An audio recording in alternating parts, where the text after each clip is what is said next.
para lang for the benefit of the Filipino people watching. So hindi ka pwedeng magsampa ng kaso nang hindi mo kayang patunayan. Kung hindi nyo pa po pala kayang magbigay ng detalye, bakit nyo pa po nilabas na may leads kayo in the first place? Do you confirm that you're an appointee of BBM? Well, it's only the president who can make an appointment. I think it is provided for in the law. What's the answer?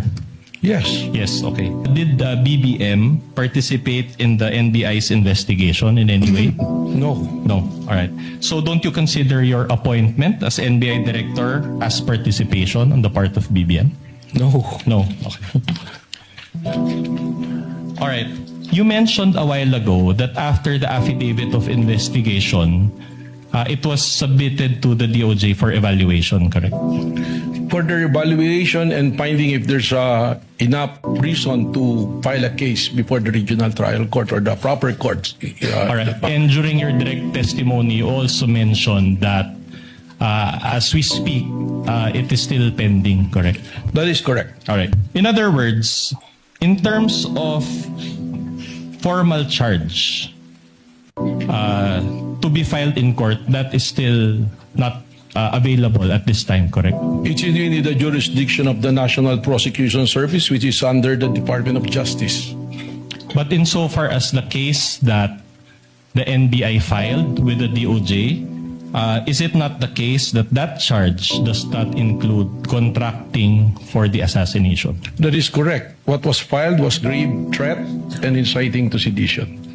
So in other words, at this point, VP Sara is not being made to answer for contracting for assassination, correct? That is exactly what that my testimony covered.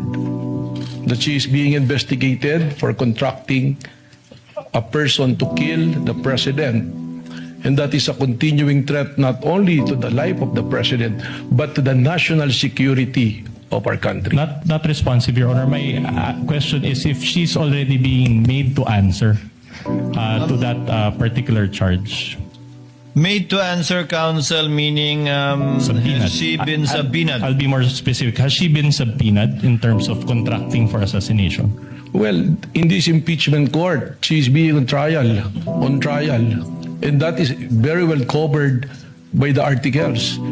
To me, as a lawyer, not only as an NBI director and as a former dean, that is a betrayal of public trust to me because she made an oath of office that she will protect, defend the Constitution, execute laws, do justice to others. Director Matibag, let the court intervene at this juncture. That is not responsive to the question of counsel. Kindly just answer the question. Has the NBI issued a subpoena against the Vice President with respect to the crime of contracting a killer, allegedly? At this point, Your Honor, not yet. Not yet. Okay. Please proceed, counsel. That's enough. So no subpoena as of now. But in other words, has there been any affidavit of investigation relating to contracting for assassination? My understanding is there was a subpoena issued at that time during the investigation to the Vice President, and the lawyer submitted an affidavit. No.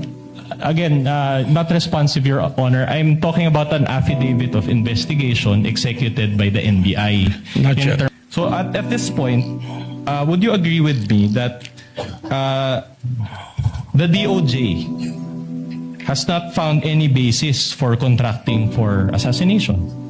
Wala pa po.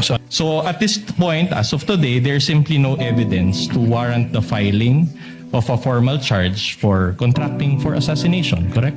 That's why kung babalikan po natin yung aking testimonya, this is a continuing and an open investigation as to the contracting a killer. So in other words, the reason why these are not present at this time because your investigation is still ongoing. It's a case build-up and an open, active investigation. All right. These subject matters fall under the category of felonies, correct? That's correct. Yeah. Now, in fact, based on the penalties involved as provided by law, these fall under the jurisdiction of the first-level trial courts, correct? Yes. All right. Now, moreover, for one to be declared guilty of these felonies, the burden of proof is guilt beyond reasonable doubt, correct? That is correct. Now, guilt beyond reasonable doubt, is this a low threshold or a high threshold? Beyond reasonable doubt, of course, it's a high threshold. In fact, it is the highest threshold in That is criminal law, correct.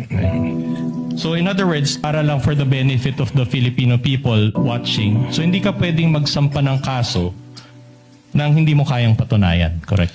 Tama po yun. Dahil meron pong Memorandum Circular number 20 ng Department of Justice kung saan sinasabi that when you file cases, there should be a reasonable certainty of conviction. At if this threshold of guilt beyond reasonable doubt is not reached, then the accused must be acquitted, correct? Tama po yan.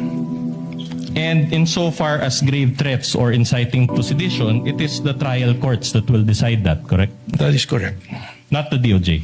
The DOJ will submit the information and the resolution for prosecution. At the end of the day, it will be the court who will say whether it's guilty or not. You mentioned that there are leads on the alleged person that VP Sara talked to, correct? Yes. But let me ask you this. During that press con, did VP Sara mention the word assassin? Wala po. The investigation based on these leads that you mentioned, are these already final? Hindi po. Hindi pa. Malinaw po sinabi ko that this is a continuing and open investigation po. All right. So, in other words, you haven't given any opportunity for VP Sara to confront this alleged person, correct? Hindi pa po. All right. But will you agree with me that confronting this alleged person is part of due process? Tama po. Kaya mas maganda nga po kung si VP Sara mismo magsabi dito kung meron siyang kinausap at kung sino kinausap. But is that part of the SOP also, that you give an opportunity for VP Sara to confront? Tama po. Pag natukoy na po namin kung sino ang taong kanyang kinausap, that is the time na siya po ay aming kukumprontahin para siya po ay masagot nga kung itong taong talaga ito ang kanyang kinausap para patayin ang Pangulo. Alright. So considering that you're still pursuing those leads, don't you think that your testimony today is premature? Hindi po. In fact, you mentioned during your direct testimony that you cannot give further details, correct? It's Tama po. classified. Okay. So, with all due respect, I'll ask this in Filipino, with all due respect to you, Director Matibag, kung hindi nyo pa po pala kayang magbigay ng detalye, bakit nyo pa po nilabas na may leads kayo in the first place? Sapagkat gaya po ng sinabi ko, malinaw naman na yung pagsasalita ng ating Vice Presidente na siya ay kumausap ng papatay at pumayag yung papatay na patayin ang mga individual na ito, meron na pong pagkakasundo na gagawin po ang isang krimen.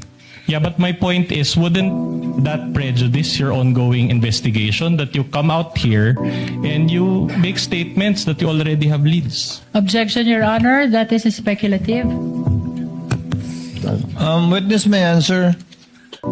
Kaya nga po ang dahilan na hindi ko mabanggit kung sino po yung mga persons of interest dahil doon po makukompromiso ang investigasyon na gumugulong. At any rate, it's not yet final, correct? Tama po. Alright.